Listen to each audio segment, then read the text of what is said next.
විතරක් කරපු ස්ටුඩන්ට්ස්ලාට එහෙම නැත්නම් A level කරලා A level pass නැති ස්ටුඩන්ට්ස්ලාට ඔස්ට්‍රේලියා, නිව්සීලන්ත, UK, කැනඩා වගේ රටකට ගිහිල්ලා ඒ රටේදී ෆවුන්ඩේෂන් ප්‍රෝග්‍රෑම් එකක් කම්ප්ලීට් කරලා ෆස්ට් ඉයර් එකට ඇතුළත් වෙන්න පුළුවන්. IELTS නැතුව ඇප්ලයි කරන්න පුළුවන් අවස්ථා තියෙනවා. එහෙම නැත්නම් IELTS overall 4 වලින් සහ ඊට සමාන ක්වොලිෆිකේෂන් එකක් තියෙනවා නම් එවැනි ස්ටුඩන්ට්ස්ලාටත් ඇප්ලයි කරන්න පුළුවන්. A level විෂයන් 3ම පාස් වෙලා තියෙනවා නම් එහෙම නැත්නම් ෆවුන්ඩේෂන් ප්‍රෝග්‍රෑම් එකක් කම්ප්ලීට් කරපු ස්ටුඩන්ට්ස්ලාටත් ඔස්ට්‍රේලියා, නිව්සීලන්ත, UK, කැනඩා වගේ රටක ඩිග්‍රී ප්‍රෝග්‍රෑම් එකකට ඇප්ලයි කරලා ෆස්ට් ඉයර් එකටම ඇතුළත් වෙන්න පුළුවන්. HND එකක් හෝ ඊට සමාන සුදුසුකමක් තියෙනවා නම් එවැනි ස්ටුඩන්ට්ස්ලාට টপ අප් ප්‍රෝග්‍රෑම්ස් වලට ඇප්ලයි කරන්නත් පුළුවන්. මූලික වියදම දල වශයෙන් ලක්ෂ 35-40ක් වගේ අගයක් අරගන්නවා.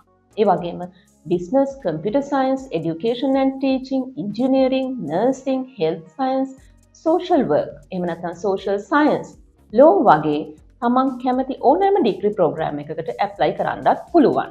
තමන් ඩිග්‍රී එක කම්ප්ලීට් කරන අතරතුරදී part time work කරන්න හැකියාව තියෙනවා. ඒ වගේම ඩිග්‍රී එක කම්ප්ලීට් කරාට පස්සේ work visa ලබා ගන්නත් අවස්ථාව තියෙනවා.